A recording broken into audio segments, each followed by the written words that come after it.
Jamie O'Rourke and the Big Potato, an Irish folktale, read by Richie Hayes.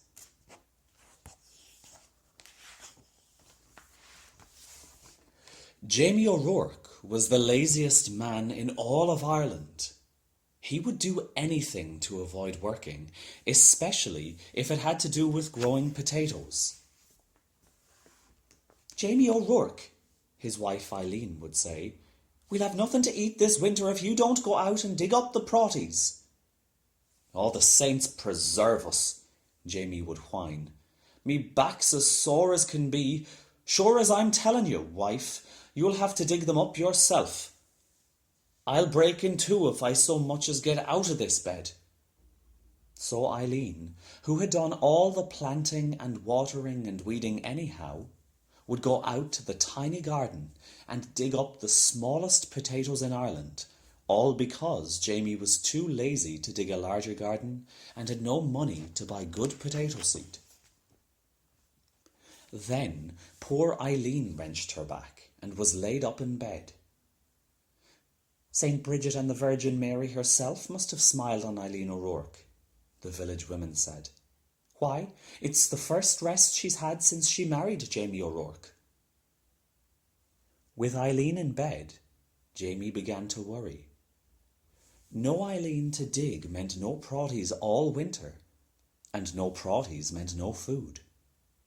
"Oh, poor me," wailed Jamie. "I'll starve to death. I'd best go to the church and confess to Father O'Malley. There's no telling how soon old death will be knocking on me door." So even though it was midnight, Jamie set out for the church. He was about halfway down the hill when he heard singing and a tap, tap, tapping sound. "Sure, and I wouldn't be knowing," Jamie whispered, "but I swear it's a leprechaun." And sure enough, sitting in a circle of ferns in the moonlight was a leprechaun singing and hammering tiny nails into the heels of the fairy boots he was making. Jamie knew just what to do. He crept up and grabbed the little man by his coat tails and held him firm. "Let me go! Let me go!" the leprechaun shouted. "Not in your life," said Jamie. "Not until you show me where you keep your pot of gold." Now, everyone in Ireland knows that leprechauns make boots and dancing shoes for the fairies, who pay for them with gold. And everyone knows that if you catch a leprechaun, he'll pay for his freedom with his pot of gold. But this leprechaun was cleverer than most. "Oh, please, Mr. Mortal Man," he pleaded. "I'm just starting out making fairy shoes, and I only have 1 or 2 pieces of gold in my pot. Won't you take a wish instead?" "Why, what would I wish for?" Jamie asked. "Me, who's about to die of starvation because my wife is sick in bed and can't dig the protties for the winter, and they're such puny protties anyhow." "Well," said the leprechaun, reaching into his pocket, "you could wish for the biggest protty in the world. It would last all winter, and you wouldn't have to do anything more than plant this seed, water it, and wait." That sounded wonderful to Jamie. "Done!" he shouted, and as the leprechaun dropped the seed into Jamie's hand, Jamie let go of his coattails, and off that leprechaun scampered. When Eileen heard what he had done, she was furious. "Jamie O'Rourke, you're not only the laziest man in Ireland, but a fool as well, giving up a pot of gold for a protty seed." "Well, I'm going to plant this seed and water it, and you'll see," Jamie said, and out he went. And, faith, Eileen did see.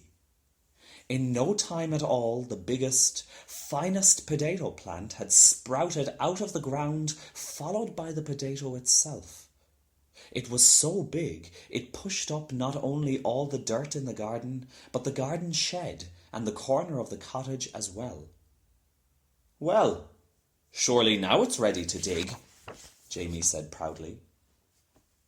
He hoed all around it, but he couldn't dig that proddy out of the ground. He got a beam and a big rock and tried to pry it out. He pushed and he pushed, but it wouldn't budge. As he was pondering what to do, his neighbour passed by on his way to the village. He couldn't believe his eyes. He couldn't wait to tell everyone in the village what he had seen. And before you knew it, the hill up to Jamie's was filled with villagers coming to see the big potato. "Where did that come from?" they asked. Jamie told them about the lucky night he had caught the leprechaun and how smart he had been. "Why, anyone could have gotten a pot of gold," he bragged. "But the biggest proddy in the world, well, that took some doing." "However did you outsmart a leprechaun?" they all asked at once. Jamie hesitated and scratched his head. "We'll help you dig up your proddy, Jamie, if you will tell us how you did it." And they grabbed shovels and hoes and started to dig. They dug and they dug, and they pushed and they shoved until the potato flew up out of its hole. It rolled down the hill faster and faster until it reached the bottom, where it bounced up high and came to a stop, wedged between the stone walls on either side of the road. What to do now? "That proddy is so big that no one, no cart, nothing can get by it," the constable complained to Father O'Malley. "How's a body to get in or out of the village?" "What shall we do?" the villagers wailed. Then they all looked at Jamie and said, "It's your proddy. You'll have to move it out of our way." "Well," Eileen spoke up, "there's more than enough proddy for everyone.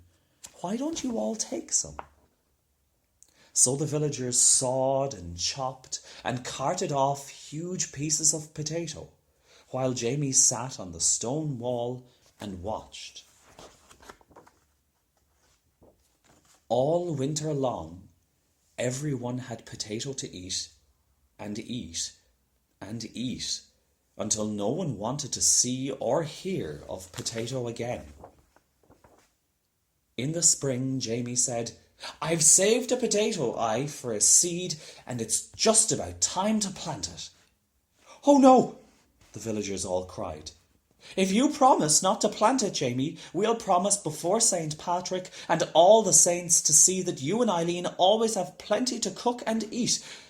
We don't want another giant proddy round here." Jamie smiled and agreed.